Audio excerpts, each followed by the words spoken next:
This is Dan Dicks here reporting for Press for Truth with breaking news. 143 people have been confirmed dead, with over 100 more injured, and that number is continuing to rise following an attack on Friday evening at a concert hall in Moscow, Russia.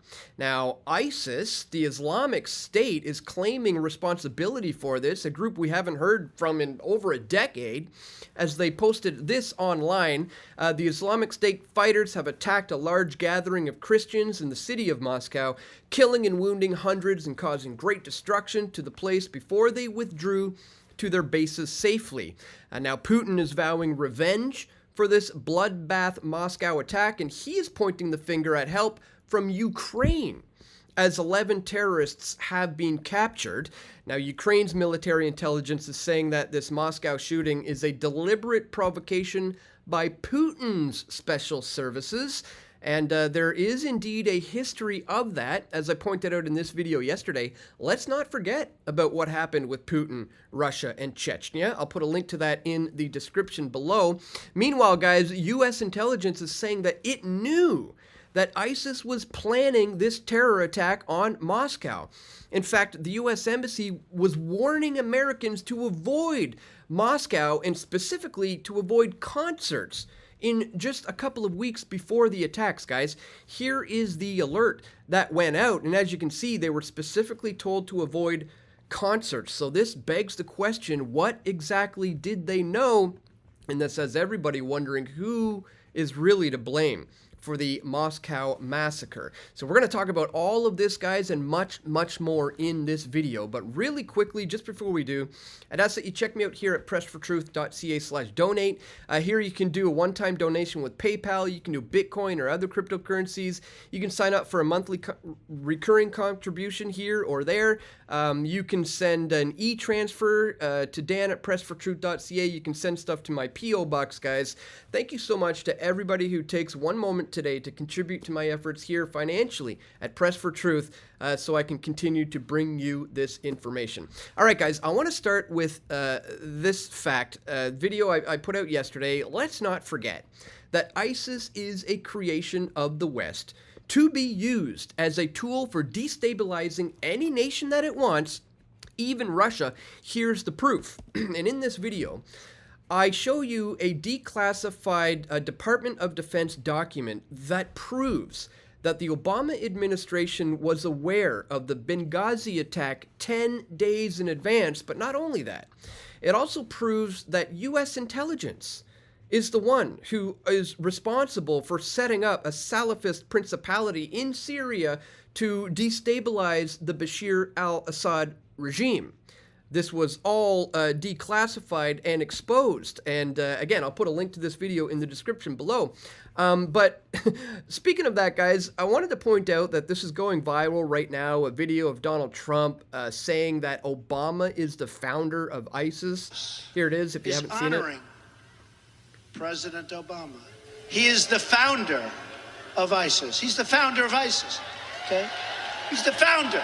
So again, here he is saying, oh, you know, Obama is the founder of ISIS, but a lot of people are not aware of this clip where he says, I was just being sarcastic, everybody. So I said, Obama is the founder. And here. When I said that Obama, and of course I'm being sarcastic, and they know that. Of course I'm being sarcastic. So don't listen to this man, you know, and don't get too carried away by the fact that he's calling out Obama, because here he says he was just being sarcastic. But why don't you listen to it from Obama, the horse's mouth himself, where here he explains and openly admits that they are training ISIS. So with the additional steps I ordered last month, we're speeding up training of ISIL forces, including volunteers from Sunni tribes in Anbar province. We're speeding up training of ISIL forces, including volunteers from Sunni tribes in Anbar province. So, I mean, we've known for a long time that it is the CIA who is funding and training and arming these terrorists. But here's the thing, guys. I've been following ISIS for well over a decade, and nothing about what these guys have done exhibit what an ISIS fighter would do. By the way, this guy had his ear chopped off and had it fed to him by the FSB, the Russian security forces. I've watched the footage. It's quite graphic and gruesome, but to my point, these guys generally know that that's the kind of stuff that's going to happen to them when they do these things. And ISIS will typically do a suicide mission. They usually strap bombs to their chests in the event that they do get captured. This guy in the footage is seen shaking in his boots. None of these guys went on a suicide mission. They all admitted they did it for some, petty cash, where they were contacted through a Telegram group. And as I said, most of them know that this would be their fate, and a real ISIS fighter would be going in as a suicide mission. So who are these guys really? I mean, this is a photo that is allegedly showing them before the massacre. But if you've been studying ISIS like I have, you will know that nothing about this picture seems legit, because namely of the fact that they're using the incorrect finger, their left finger, because in the Tashahhud, ISIS terrorists use the right hand when using their index finger every single time. But that is not the case with these guys who we are being told are the ones who did this. And of course, the image has not been mirrored. It has not been flipped. Here we can see it's not being mirrored because the lettering is still correct. So I do not get the sense that these guys are truly ISIS fighters. But what we're dealing with here, ladies and gentlemen, when you really break it down, whether or not it's truly, ISIS engaging in this, or that it was, these guys who were, paid to carry this out, the bottom line is we know that, groups like Al-Qaeda, which spawned ISIS, were created by the CIA, and that they often attempt to destabilize nations that they want to invade. And we've known for a long time NATO's desires to encroach upon Russia, and I think that's what we are seeing now. That's what you can chalk this all down to.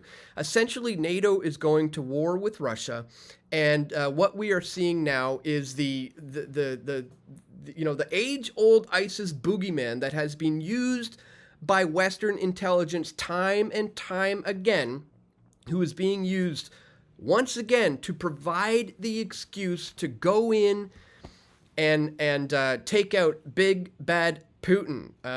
However he decides to respond to this does remain to be seen. So just wanted to bring all of this to your attention, ladies and gentlemen. Nothing about this seems like it is a legit, organic, ISIS attack. Again, we haven't heard from these guys in like 10 years, and then just all of a sudden, out of the blue, they decide to attack Russia.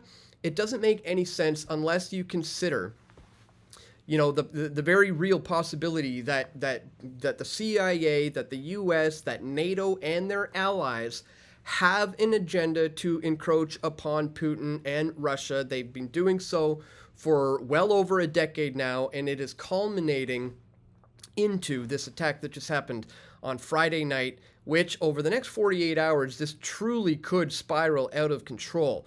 As I said, it remains to be seen what Putin's going to do about this, but just wanted to bring it to your attention today, ladies and gentlemen, that this whole notion that it's ISIS seems very, very fishy to me. None of it is adding up when you consider the history of how these guys operate.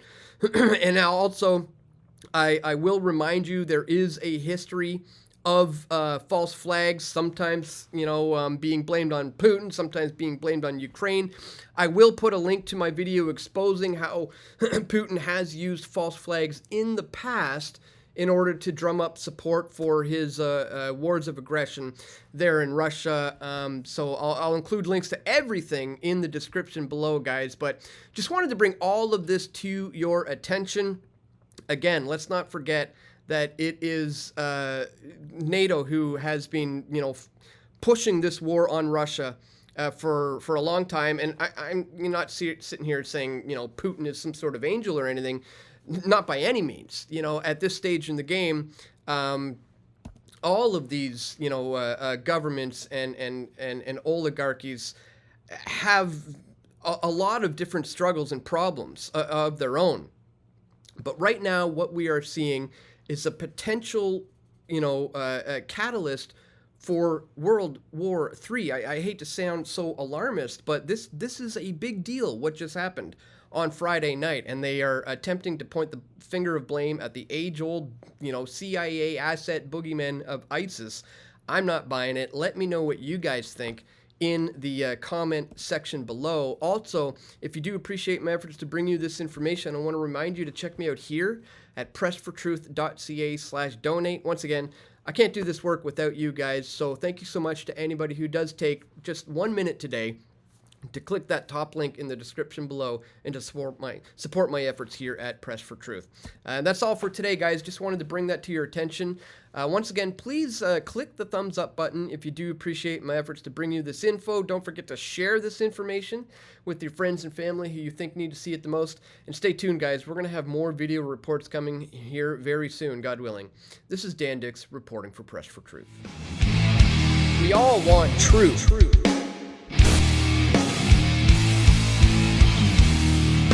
The truth will set you free.